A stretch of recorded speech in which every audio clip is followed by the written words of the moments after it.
What's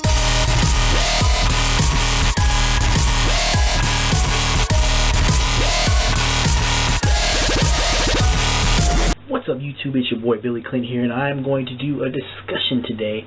I'm on a roll. I just did my volcanics deck profile, and I figured, why stop there? I can do something else tonight while I'm awake. So you digging in your pockets, and you're like, oh man, Yu-Gi-Oh! They have turned my childhood game into a bank account that Yu-Gi-Oh! Is getting expensive. A lot of people don't know this about me, but I've actually been playing the game for quite some time. I've been playing it for over 10 years, and I consider myself a Yu-Gi vet. But with this knowledge that I've gained, I've been doing some research on people's channels, and a lot of people do these discussions, and I give them a thumbs up, because I like a lot of their what people talk about, like Mega Capital G, freaking MCO 40. Give them, all them big guys, shout outs. I'm glad they started doing this stuff. It inspired me to do stuff of my own. So this is going to be a budget deck discussion.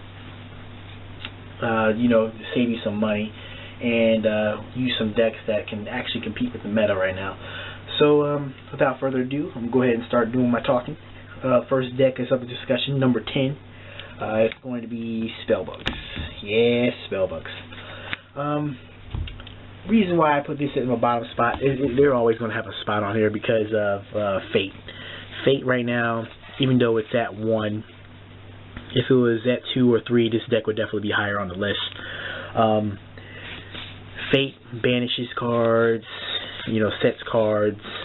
Banishing is always a good thing. It can be recycled within the deck. It's not like a one-trick pony.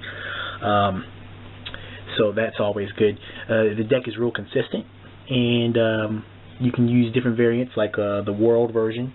World is actually a good version that you can use, or you can just use the High Priestess build. So versatility also comes into play. Alright, number 9 is Lightsworns / Infernoids.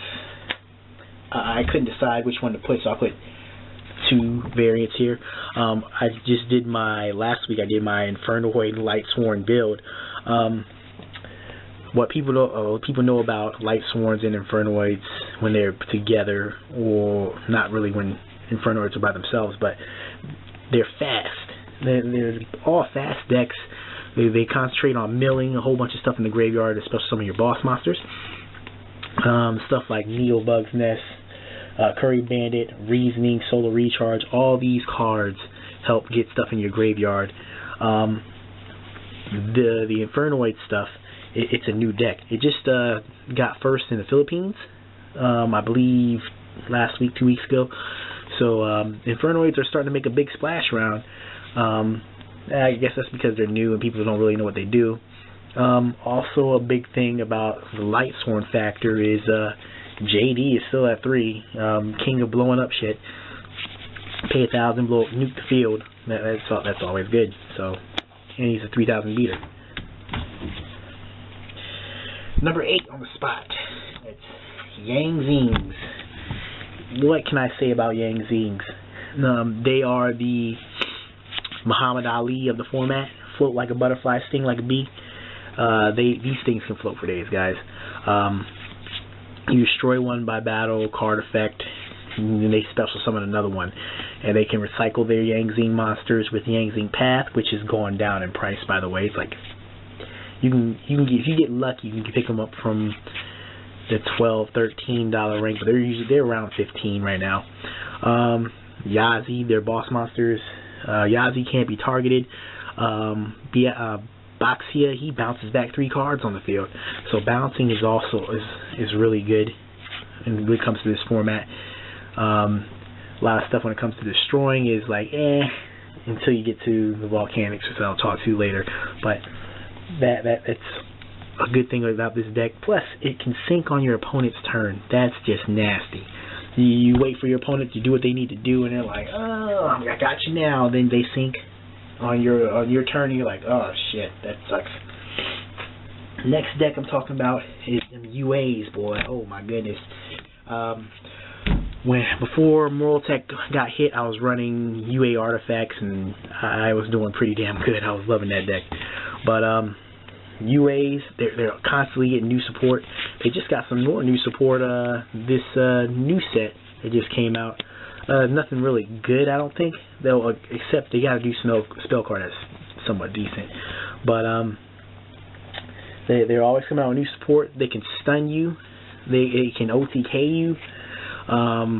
They have one of the best OTKs right now, which is basically Mighty Slugger and UA Power Jersey.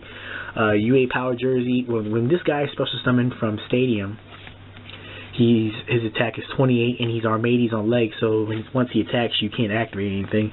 UA Power Jersey lets him attack twice and gives him a 1,000-point boost, so it gives him 38, so it puts him up to 3,800, and he can attack twice? Oh man. It's nuts. These guys, you see that they're level 5, but usually summon the level 4 guy. And then with the field spell up, you search one of these guys or another UA, determining the situation you're in. And these guys can be special by bouncing one UA back to the hand. Another thing I found out, I seen another guy playing this, and he was having reasonings in his deck, which I thought was very smart because people wouldn't think to call it level 5s or 6s.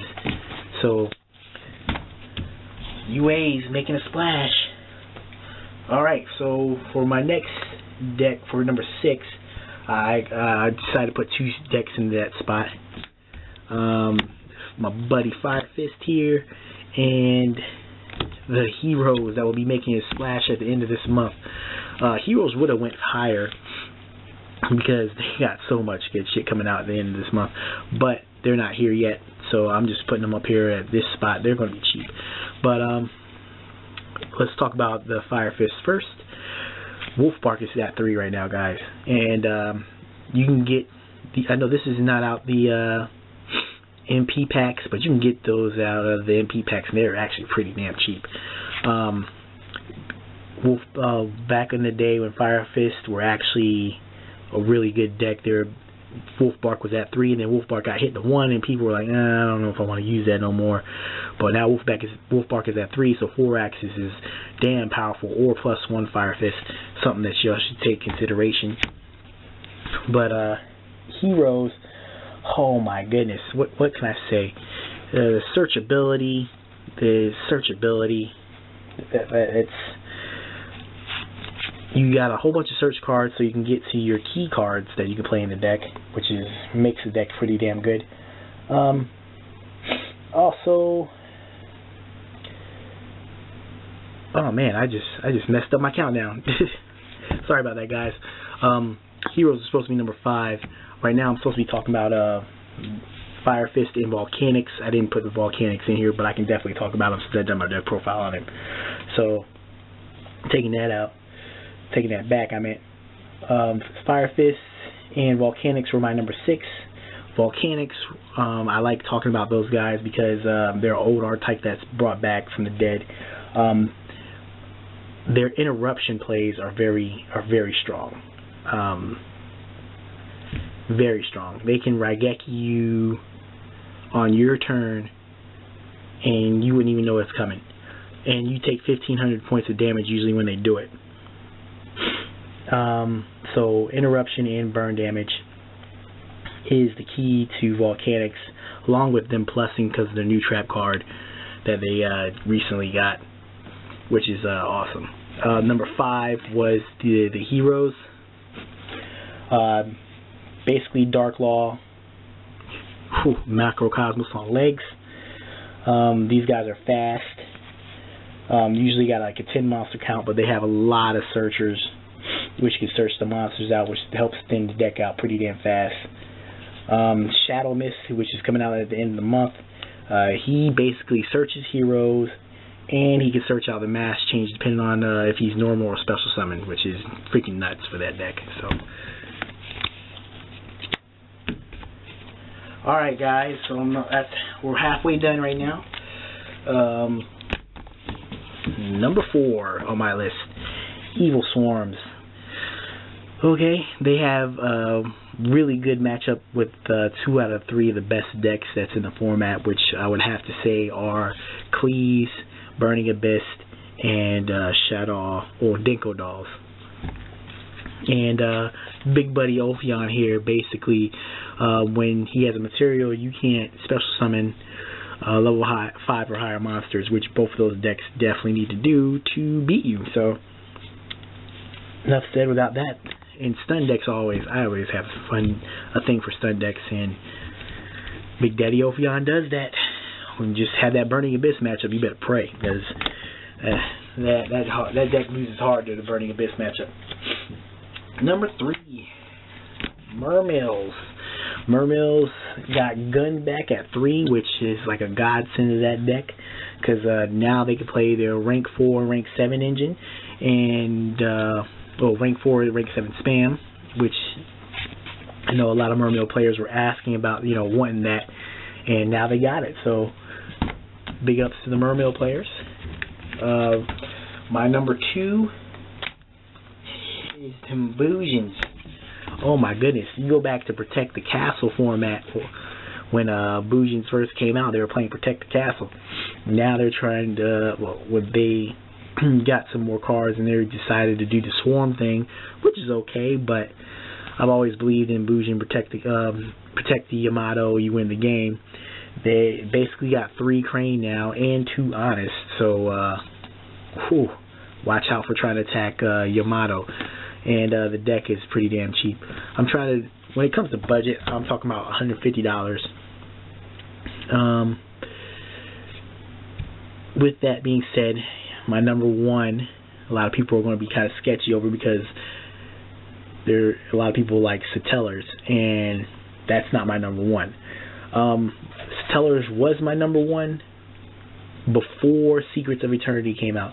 When Secrets of Eternity came out, the nabs, they went from 15 to 21 to 25 right now. So it kind of hurt them being on the list.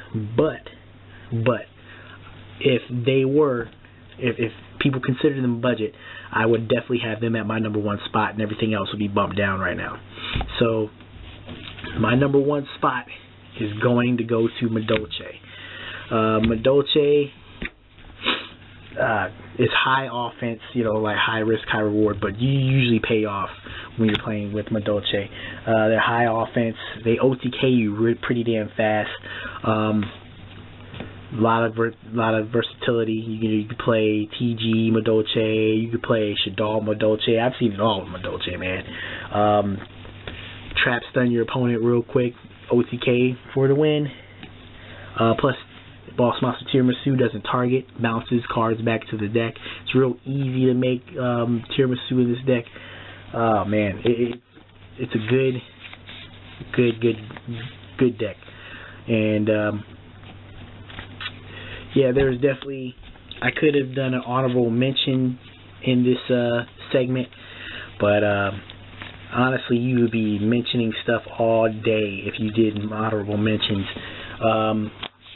Battery Man, OTK, Dark World, anything that has a recurring monster, Fire Kings, Scythe Control. There's lots of tier 2 decks out there that can do stuff, and that can actually beat the tier 1 decks at meta right now. They're actually pretty cheap. So that's what I got for my budget deck discussion. If you guys got something you want to bring up, a deck that you want to give props to that should be in this video or not, go ahead and throw it in the comment section. Leave a comment, like, subscribe. Thanks for watching my video. Team Out of Time's Billy Clint, and I'm out.